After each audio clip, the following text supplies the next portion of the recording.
सुप्रभात। जय श्री कृष्ण। कल अध्ययन किए गए श्लोकों में हमने जाना कि श्री कृष्ण अर्जुन के समक्ष अपने विराट स्वरूप को रखते हुए अनेक प्रकार से उसके संदर्भ में बताते हुए कहते हैं कि हे अर्जुन, तुम मेरे शरीर के इस एक ही स्थान में संपूर्ण चराचर जगत को और अन्य जो भी देखना चाहते हो वह देख लो। लेकिन यह भी कहते हैं कि हे अर्जुन, तुम अपनी इन सामान्य आंखों से मुझे देख पाने में समर्थ नहीं हो, सक्षम नहीं हो। इसलिए मैं तुम्हें दिव्य आंखें देता हूँ जिसके माध्यम से तुम मुझे देख पाओगे।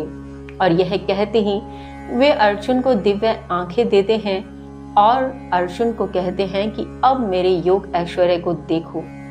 इसके पश्चात संजय अब धृतराष्ट्र से कहते हैं, हमें यहाँ यह नहीं भूलना चाहिए कि हम जो श्रीमद् भगवद गीता का वाचन अध्ययन कर रहे हैं, यह संजय के माध्यम से ही हम तक पहुंचा है।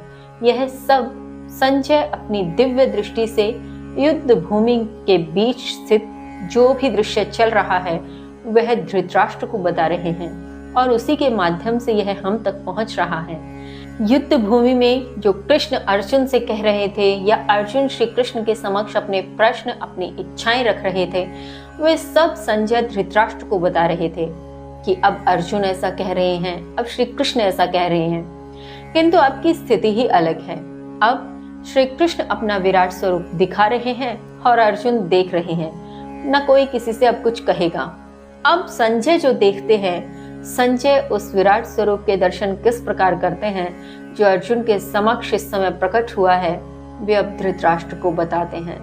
ये सौभाग्य की बात है कि युद्ध भूमि में अनुपस्थित होने के पश्चात भी संजय स्वयं भी उसे देख पा रहे हैं और धृतराष्ट्र अंधे होने के उपरांत भी उसे विचार कर पा रहे हैं, उस विराट स्वरूप को सुन पा रहे हैं।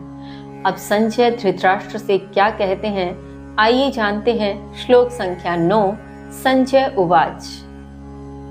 एवं उक्त्वा ततो राजन् महायोगेश्वरो हरिः दर्शयामास पार्थाय परं रूपम् ऐश्वरम्। संजय कहते हैं, हे राजन, इस प्रकार कहकर परम योगेश्वर हरि ने तब अपना परम ऐश्वर्यशाली स्वरूप पार्थ को दिखाया। भावार्थ, यहाँ संजय के माध्यम से यदि हम बात करें तो संजय कहते हैं, यह सब कह लेने के उपरांत श्री कृष्ण ने अब अपना विराट स्वरूप महायोगेश्वर हरि ने अपने उस ऐश्वर्यशाली स्वरूप को अर्जुन के समक्ष प्रकट कर दिया है, जिसके विषय में वे अर्जुन से कह रहे थे। वे अर्जुन के समक्ष अपने उस विराट स्वरूप में आ जाते हैं। अब इस विराट स्वरूप के संदर्भ में इस दृश्य की किस प्रकार से सुंदर व्याख्या संजय धृतराष्ट्र के समक्ष करते हैं, आइए जानते हैं। श्लोक संख्या 10। अनेक वक्त्रनयनम् अनेक अद्भुत दर्शनम् अनेक दिव्याभरणम् दिव्य अनेक उद्यत आयुधम् अनेक उद्यत आयुधम्।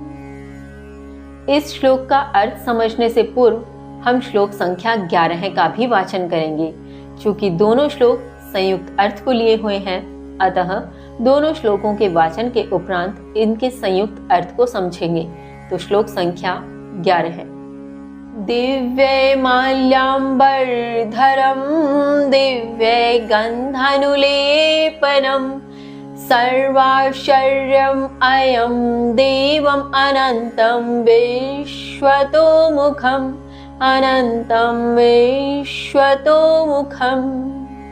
संजय कहते हैं, अनेक मुख, अनेक नयन, अनेक विचित्र दर्शन, अनेक दिव्य आभूषण, अनेक दिव्य हथियार उठाए हुए, दिव्य मालाएं व वस्त्र धारण किए हुए, दिव्य गंध का लेप किए हुए, सभी प्रकार के आश्चर्यों से युक्त, असीम प्रकाश से युक्त विश्व का मुख है।